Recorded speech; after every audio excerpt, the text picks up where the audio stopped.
What's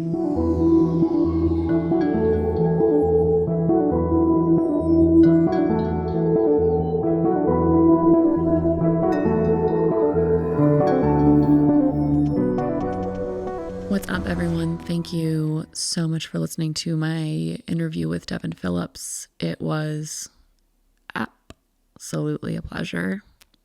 Wow, what an amazing person. I am so impressed that he's not even 30 yet. A round of applause for Devon.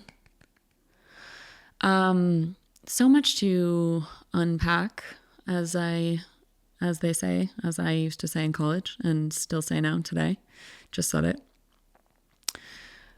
I'm really moved. I'm really moved by his willingness to talk about psychedelics. And I think that Devon has a unique, maybe not unique, but certainly something that I am impressed with. He has a bravery around the value of psychedelics that I really admire as someone who has had to come to psychedelics in a more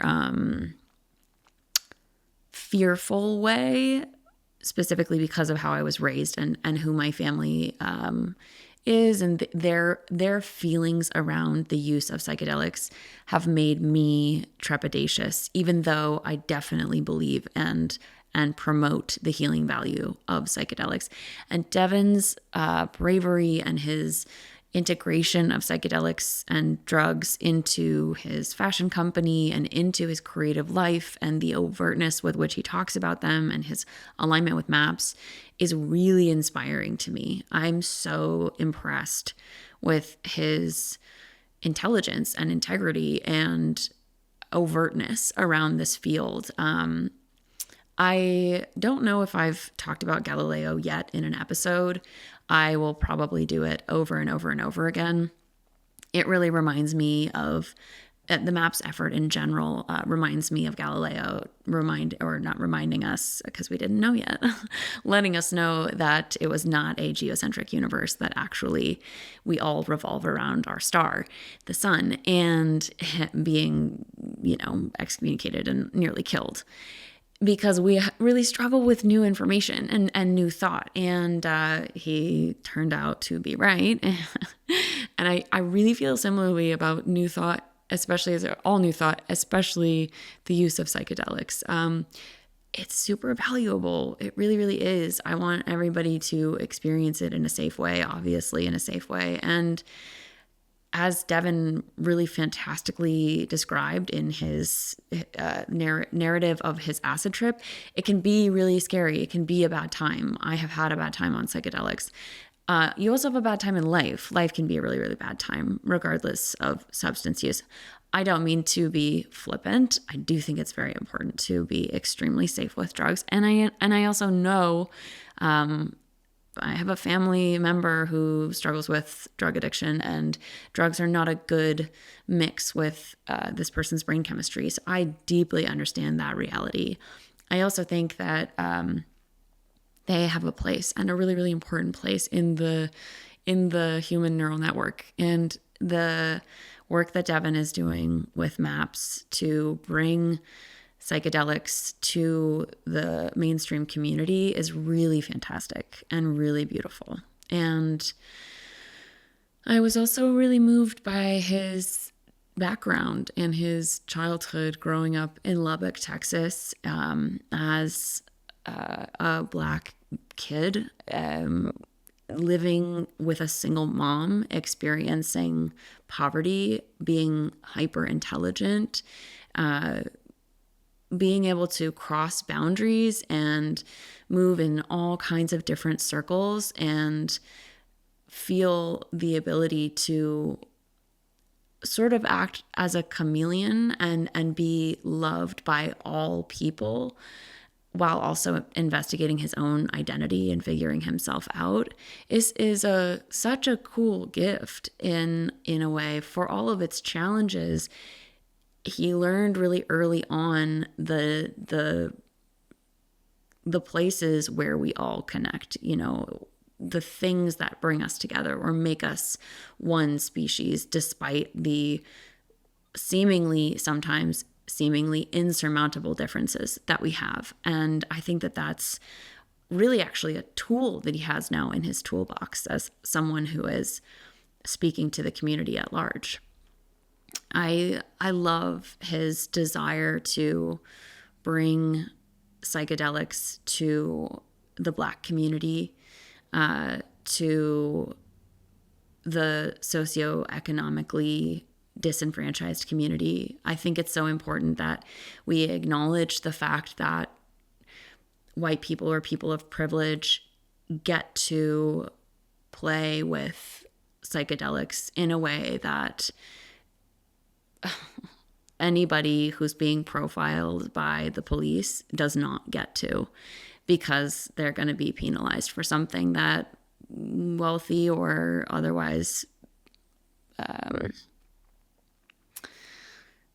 privileged people in society are not. And so I think that it's awesome, the work that he's doing to try to bridge those divides and make sure that this medicine, that the medicine that is psychedelics, is distributed evenly across the human landscape. I think that that's such great work that, again, both he and MAPS are undertaking. It was such a joy, such an intelligent person. I mean, my gosh, starting your own business in college and dropping out of college is on a very Bill Gates tip.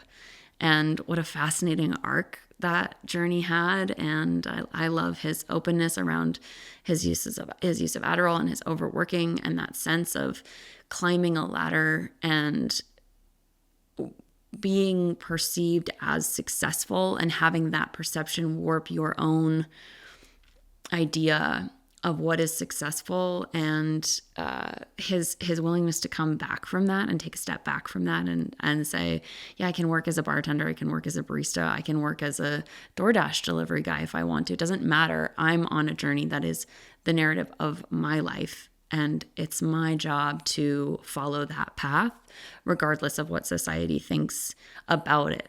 So I'm at the top of the top. That doesn't matter. That doesn't mean that I have achieved what I'm here to do. So I love that reclamation of his procedure. And I'm so kind of jaw-dropped at his story of his acid trip and going from, I don't want to spoil it if you haven't listened to that podcast yet, but I'll just say the profundity of the journey that he went on and where it took him and how brave he was during that really, in parts, incredibly scary and challenging acid trip are real, just incredible to me. So beautiful, so awe-inspiring, so affirming. You know, the sense that there is purpose to what we do. There is intention behind what we do, what we think, what we believe, what our efforts are, that there's maybe some kind of map or divine plan or network working in our best interest that we can access is so exciting to me. I certainly believe that very deeply, even while constantly questioning and investigating and not understanding and then understanding and then not understanding again and then learning more, et cetera, et cetera, et cetera. I really believe in that map.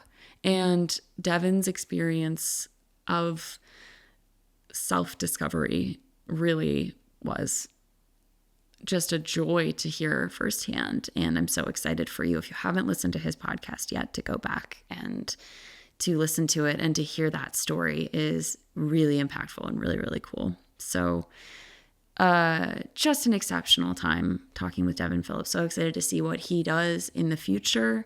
Definitely go check him out.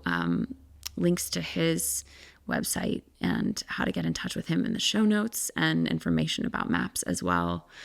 And yeah, gosh, just spending some time with that one. That was a super special interview.